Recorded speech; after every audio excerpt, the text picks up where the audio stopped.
Deep in the Amazon rainforest, a team of explorers hacked through dense foliage. Led by the renowned archaeologist Dr. Emily Carter, they were following ancient whispers, legends of a lost city. They called it Zalitan, the City of Whispers. For months, they had battled the jungle, each day a struggle against nature's ruthless embrace. Then, through the emerald twilight, it emerged. Towering structures, swallowed by vines, but undeniably magnificent. A city frozen in time, reclaimed by the jungle, yet whispering its secrets to those who would listen. The air hung heavy, not just with humidity, but with an eerie silence, broken only by the rustle of leaves and the chirps of unseen creatures. Yet Dr. Carter imagined she could hear more, faint whispers carried on the wind, beckoning them forward.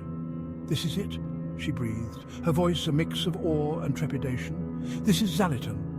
Around her the team echoed her sentiment, their faces a mixture of excitement and apprehension. The jungle held its breath, the silence almost deafening as they stepped into the lost city.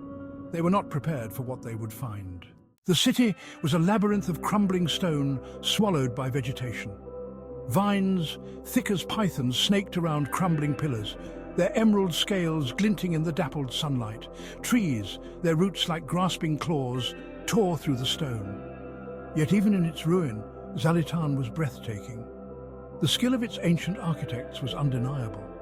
The explorers moved cautiously, their boots crunching on fallen leaves and broken stone. Dr. Carter ran her hand over a moss-covered inscription, its meaning lost to time. Who were these people, she wondered, who built this magnificent city? There was a strange beauty in the way nature had reclaimed its own. Dr. Carter, a scholar of ancient languages, was particularly drawn to the intricate carvings that adorned the ruins. She saw stories etched in stone, tales of a civilization lost to time. There were depictions of jaguars, their fangs bared, and serpents, their scales intricately carved. One image repeated throughout the city showed a figure, half human, half jaguar, holding a staff topped with a glowing orb. "The Jaguar King," whispered Miguel, their local guide, his voice hushed with reverence. "The legends speak of him, the ruler of Zalitan, who could command the jungle itself." Dr. Carter, ever the scientist, dismissed it as folklore, yet a shiver ran down her spine. There was something undeniably eerie about the city, a palpable sense of history and mystery. They discovered a vast plaza, now overgrown with vines, but once a place of gathering, of ceremony. In the center stood a massive pyramid, its steps leading to a summit lost in the canopy. As Dr. Carter gazed up at it, she felt a growing sense of unease. The whispers seemed to emanate from its peak, beckoning them, yet warning them away. As the sun began its descent, casting long shadows across the ruins, the whispers intensified. They seemed to emanate from the very stones themselves, a chorus of voices just beyond hearing. Dr. Carter attributed it to the acoustics of the ruins, the way sound echoed through the crumbling structures.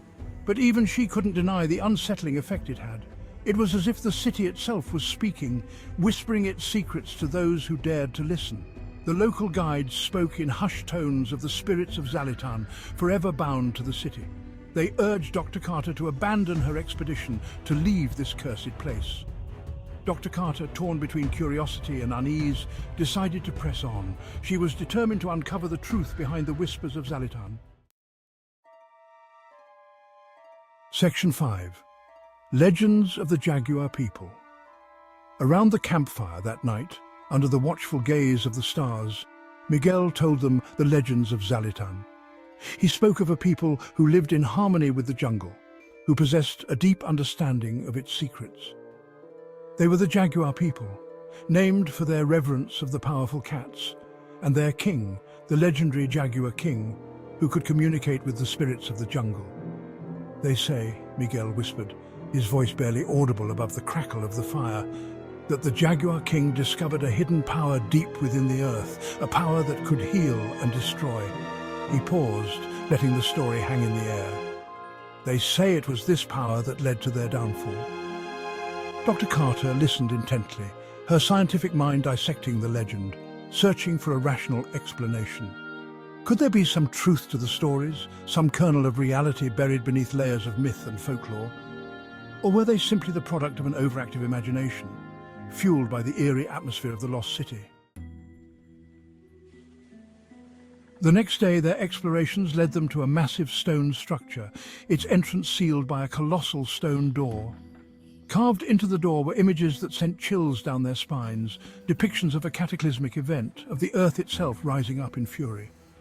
Dr. Carter recognized it as a depiction of an earthquake, but one of such scale that it defied imagination. Miguel pointed to a figure on the door, kneeling before the Jaguar King, offering him a glowing orb. "The heart of the Jaguar," he explained, his voice trembling. "The legend says it granted the Jaguar King his power, but also brought about the city's destruction. They sought to harness its energy, but it consumed them." As Dr. Carter examined the carvings, she felt a growing sense of foreboding. The legends, the whispers, the very stones themselves seemed to be warning them of a danger that lay hidden within the city. A danger that had consumed Zalitan centuries ago and now threatened to consume them as well. That night, the earth began to tremble. A low rumble resonated through the jungle, growing louder, shaking the very foundations of the lost city. The whispers reached a fever pitch, a cacophony of sound that echoed through the ruins. The explorers, jolted from their sleep, scrambled for safety as the ground beneath them bucked and swayed. "It's happening again!" Miguel shouted over the din, his eyes wide with terror. "The heart of the Jaguar! It's awakening!" Dr. Carter, fear battling with her scientific curiosity, knew they had to escape, to get out of the city before it was too late. But the jungle was treacherous, especially at night, and the path back was obscured by fallen debris. They were running out of time. They fled through the crumbling city, the ground pitching and rolling beneath their feet. Behind them, the pyramid, once a symbol of Zalitan's power, began to crumble, its stones raining down around them. The air was thick with dust and the smell of sulfur. Dr. Carter, her heart pounding in her chest, urged her team onward, her mind racing. They had to reach the safety of the jungle before the city consumed them entirely. The jungle, once their adversary, now offered their only chance of escape. As they ran, Dr. Carter couldn't shake the feeling that they were being watched, hunted. The whispers seemed to follow them, taunting them, urging them toward their doom.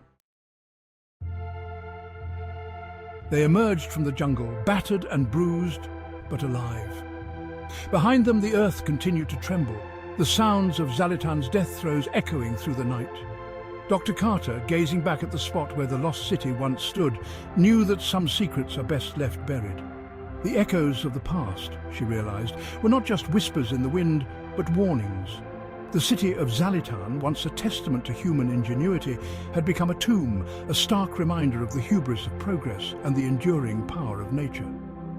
As they made their way back to civilization, Dr. Carter carried with her a newfound respect for the delicate balance between humanity and the natural world, and a deep-seated fear of the secrets that lay hidden beneath the surface of the earth. The jungle had reclaimed its own, swallowing the city once more, and the whispers of Zalitan, like the city itself, faded into legend.